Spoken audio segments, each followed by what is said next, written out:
এত সকালে কোথায় যাচ্ছেন? বাইরে ঠান্ডা করতেছে। ঠান্ডায় কি পেট মানে? পেট তো মানে না। পেটের জ্বালায় কাজ করার জন্য বাইরে গেছি।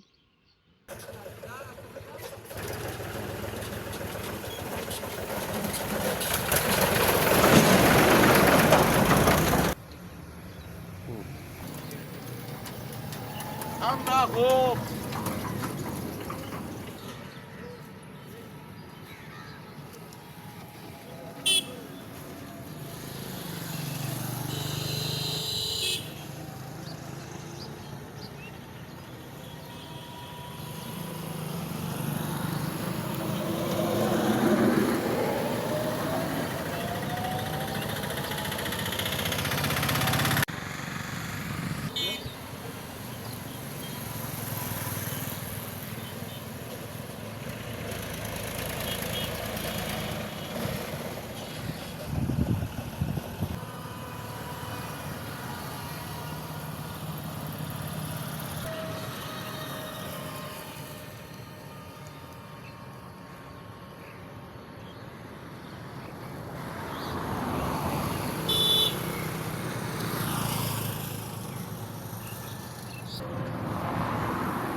ঠাকুরগাঁতে আসলে খুবই ঠান্ডা পড়ছে।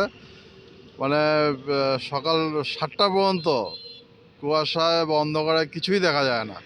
7:50 বাজতেছে, তারপরেও কুয়াশা, প্রচুর কুয়াশা এবং বাতাস আর মানে মানে ওই বৃষ্টির মতো ইয়া পড়তেছে, কুয়াশা পড়তেছে, ঝিরি ঝিরি ঝিরি ঝিরি কুয়াশা পড়তেছে।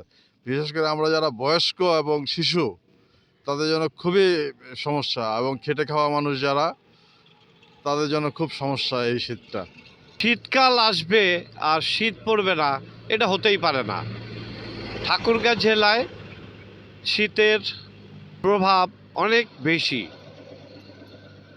আমরা যদিও বলে থাকি যে আসলে শীত আসলে মানুষের জনজীবন বিপন্ন হয়, এই হয় সেই হয়, আসলে এটা আসলে ঠিক না। মানুষ তার জীবন চলার তাগিদে তাকে কাজে বের হতেই হবে, কাজ করতেই হবে, এবং এভাবেই সে যুদ্ধ করে জীবন চালাবে। পৃথিবীর অনেক দেশ আছে যেখানে আপনার -ডিগ্রি তাপমাত্রা থাকে, সারাক্ষণ তুষারপাত হয়, তারাও তো জীবন অতিপাত করে। তাদের ওখানে কিন্তু শীত নিয়ে কোনো নিউজ হয় না। অথচ আমাদের বাংলাদেশে আমাদের কিছু অসাধু মানুষ আছেন যারা নিজেকে জাহির করার জন্য এই শীতকে কেন্দ্র করে বাণিজ্য করেন। শীত আসলে তারা বিভিন্ন জায়গায় টাকা তোলেন, বলেন যে শীত পড়ছে, গরিবকে কম্বল দিতে হবে, খাদ্য দিতে হবে, বস্ত্র দিতে হবে। আসলে বিষয়টা কতটুকু সত্য এটা আপনারা সূক্ষ্মভাবে চিন্তা করলেই বুঝতে পারবেন। একটি বিষয় না বললেই না, সেটা হচ্ছে যে প্রতি বছর আমরা লক্ষ্য করি যখন এই শীত আসে, শীত আসলে সরকারি অনুদান আসে, কম্বল আসে, বিভিন্ন সরকারি বেসরকারি প্রতিষ্ঠান তারা কম্বল দেন, এবং এই কম্বলকে ঘিরে একটি কম্বলকে যখন দেওয়া হয় দরিদ্রদের মাঝে, তখন ওই কম্বলের মধ্যে 4 জন হাত লাগায় ফটো সেশন করেন। আসলে শীতকে যদি আমি একজন অসহায় মানুষকে সহযোগিতাই করি, তাহলে সেই কম্বলটা তো আমাকে রাতের অন্ধকারে তার বাড়িতে পৌঁছে দেওয়ার কথা ছিল। সেখানে একটা কম্বল দিয়ে 4 জন হাত দিয়ে ছবি তোলার এটা কতটুকু যুক্তি আছে বলে আমি আসলে বুঝতে পারছি না, আমার বোধগম্য না।